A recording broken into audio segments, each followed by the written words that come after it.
En Tite chapitre 2, le verset 13, on y lit en attendant la bienheureuse espérance et la manifestation de la gloire de notre grand Dieu et Sauveur Jésus-Christ. Nous donnons pour titre au message l'aube éternelle, le jour ineffable, la promesse suprême. Frères et sœurs bien-aimés, je vous le demande aujourd'hui, le cœur lourd et l'âme à nu, où est-il? Où est Dieu lorsque le sol tremble sous nos pieds et que le ciel semble de plomb? Où est sa main secourable lorsque le téléphone sonne au milieu de la nuit, porteur d'une nouvelle qui brise une vie en 1000 morceaux? Où est sa voix douce lorsque le silence d'une chambre d'hôpital n'est rompu que par le sifflement sinistre d'une machine qui maintient un souffle de vie artificielle? Levez les yeux. Regardez ce monde. Entendez-vous les cris des innocents piégés sous les décombres de la haine des hommes? Sentez-vous la morsure glaciale de la solitude qui étreint le cœur de la veuve, du père qui enterre son enfant, de l'âme perdue dans le labyrinthe sans issue de la dépression? Chaque journal, chaque bulletin d'information est un requiem pour l'espérance. Chaque larme qui coule sur une joue creusée par le chagrin est une question muette adressée à un ciel qui reste désespérément fermé. Nous avons prié. Oh, comme nous avons prié. Nous avons jeûné, nous avons imploré. Nous avons crié jusqu'à l'épuisement de notre voix. Seigneur, jusqu'à quand? Jusqu'à quand l'injustice triomphera-t-elle en plein jour? Jusqu'à quand le loup dévorera-t-il l'agneau sous le regard impassible des étoiles?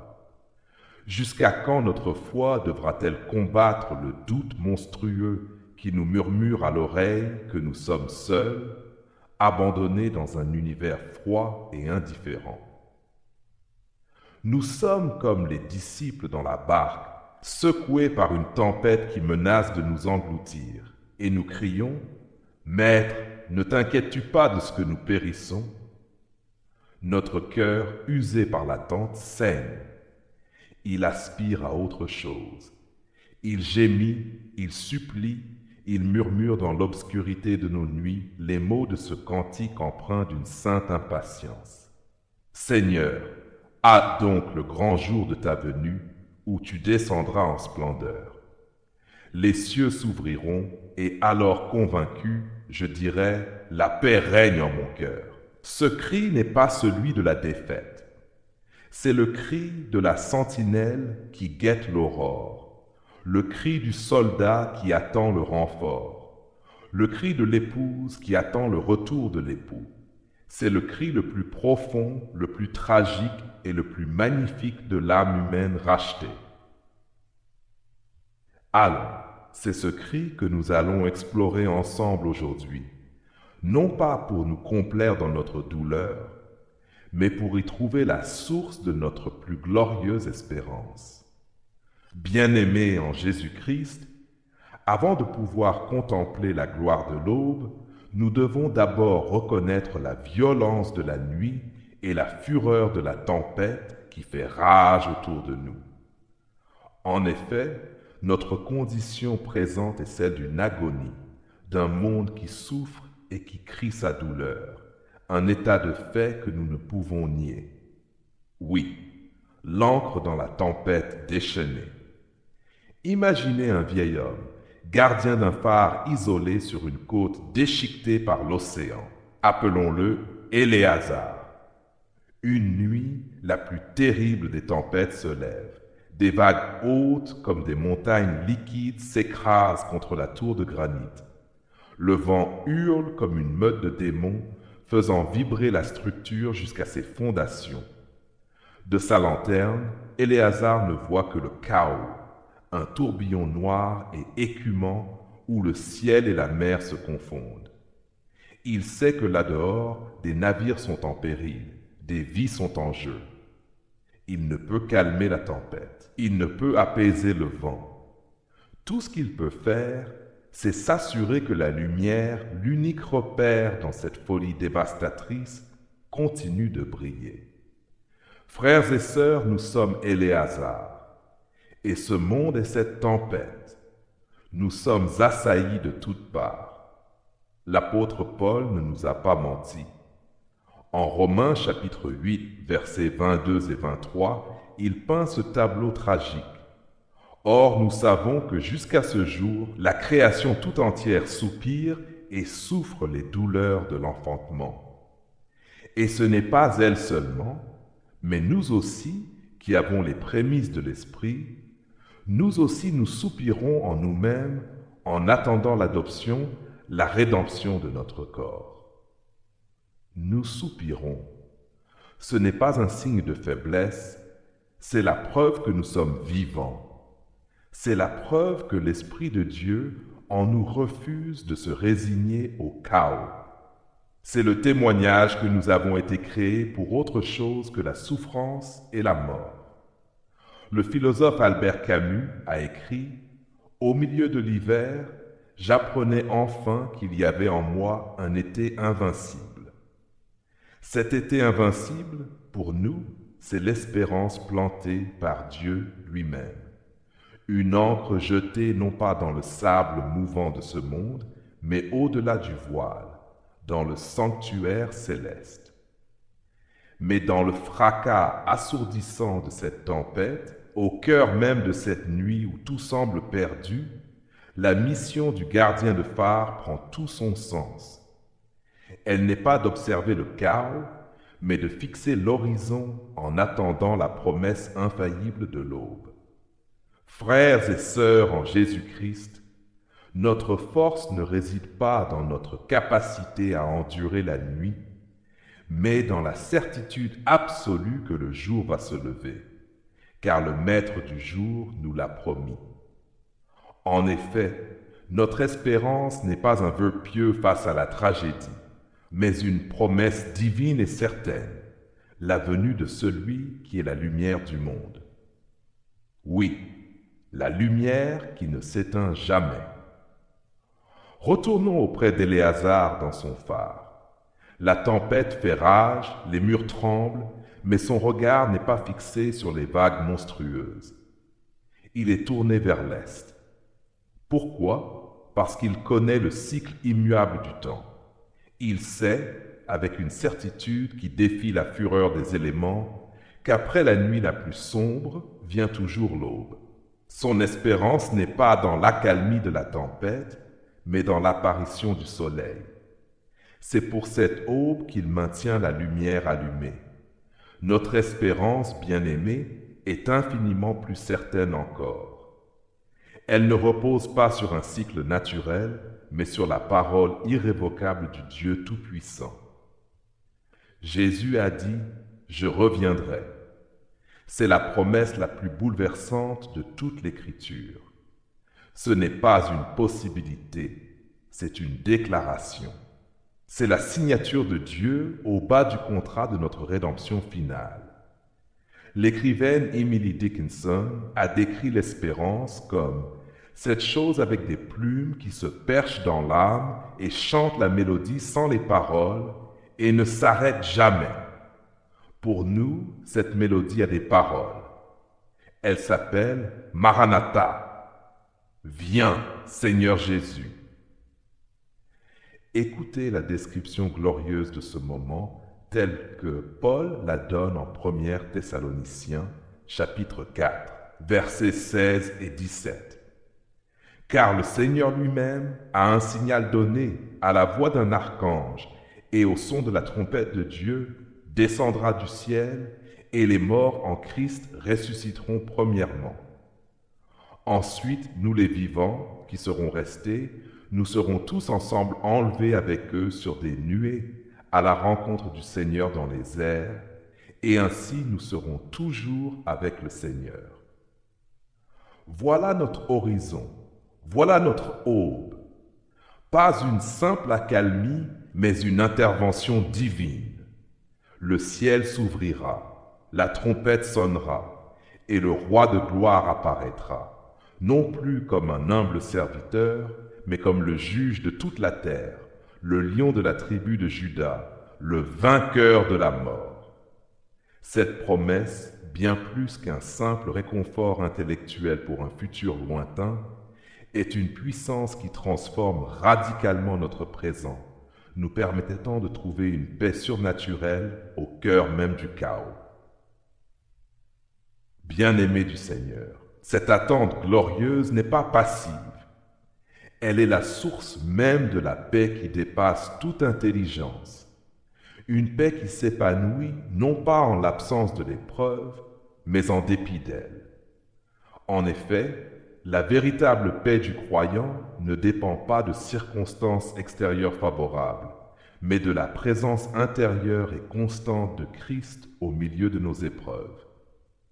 Oui, la paix au cœur du chaos. Revenons une dernière fois à notre gardien de phare, Éléazar. La tempête gronde toujours.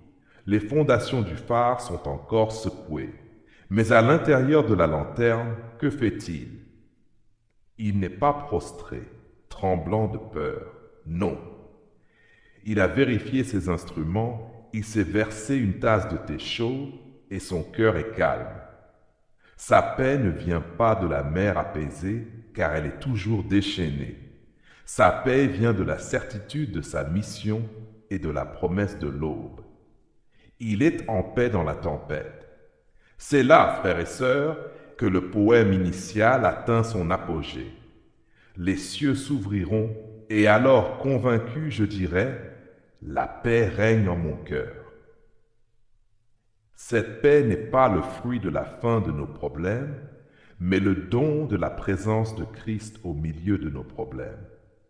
C'est la paix dont Jésus lui-même a parlé en Jean, chapitre 14, verset 27. « Je vous laisse la paix, je vous donne ma paix. Je ne vous donne pas comme le monde donne. Que votre cœur ne se trouble point et ne s'alarme point. » Le monde cherche la paix dans l'absence de conflit. Christ nous donne la paix dans la présence du conflit. Le monde cherche la paix dans la richesse, la santé, la sécurité. Christ nous donne une paix que ni la pauvreté, ni la maladie, ni le danger ne peuvent nous voler. Comme l'a si bien dit Antoine de Saint-Exupéry, la paix est un arbre qui prend racine au fond du cœur et qui élève lentement sa cime vers le ciel. La racine de cet arbre, c'est la promesse de son retour. Chaque jour, même sous les coups de hache de l'épreuve, cette racine s'enfonce plus profondément en nous et sa cime s'élève un peu plus vers la gloire à venir. Alors, mes frères et sœurs bien-aimés, aujourd'hui nous sommes venus peut-être le cœur brisé, l'âme fatiguée, écrasée par le poids d'un monde qui semble avoir été abandonné à la folie. Nous avons crié avec le psalmiste: « Jusqu'à quand ?» Nous avons regardé la tempête et nous nous sommes sentis si petits, si impuissants. Mais aujourd'hui, nous repartons en gardiens de phare. Nous reconnaissons la fureur de la tempête. Notre souffrance est réelle, mais nous refusons de la laisser définir notre horizon. Notre regard est fixé sur l'Est, sur la promesse de l'aube éternelle. Nous maintenons la lumière de notre témoignage et de notre foi allumée, non par notre propre force, mais par la puissance de celui qui vit en nous. Et dans cette attente, nous trouvons une paix que le monde ne peut ni donner ni reprendre. Une paix qui nous permet de chanter au milieu du feu, de louer au milieu de la prison, d'espérer contre toute espérance. Bientôt, très bientôt, la nuit prendra fin.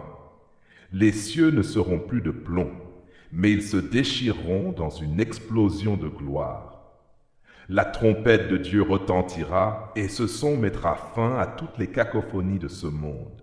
Notre roi apparaîtra. Et ce jour-là, toutes nos larmes seront essuyées. Toutes nos questions trouveront leur réponse en sa face glorieuse. Toute injustice sera redressée. la mort elle-même sera engloutie dans la victoire. Alors levez la tête, vous dont le salut approche. Tenez ferme, ne laissez pas la tempête éteindre votre lumière, car le jour vient, le roi vient, et alors, convaincus, sauvés, glorifiés, nous ne dirons plus seulement la paix règne en mon cœur, mais nous verrons la paix régner sur toute la création pour les siècles des siècles. Qu'il en soit ainsi. Amen. Amen.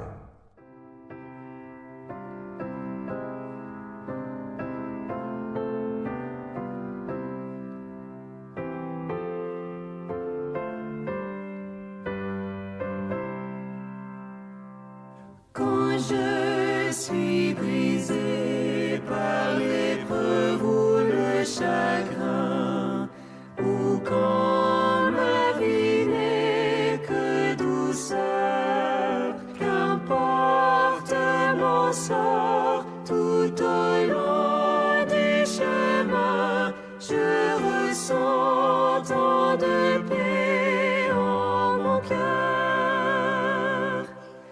Et mon âme est en paix, oui, mon âme et mon cœur sont en paix. Dans l'adversité ou dans mes tribulations, ma foi suréloigne la peur. Jésus me connaît, comprend ma condition. Par son sang, il a changé mon cœur. Et mon âme est en paix, oui, mon âme et mon cœur sont en paix. De tous mes péchés, Jésus-Christ m'a libéré, m'offrant un infini bonheur. Oui, tous mes péchés sur la croix sont cloués. Gloire à Dieu, chante-le, oh mon cœur. Et mon âme est en paix, oui, mon âme et mon cœur sont en paix. Seigneur, hâte donc le grand jour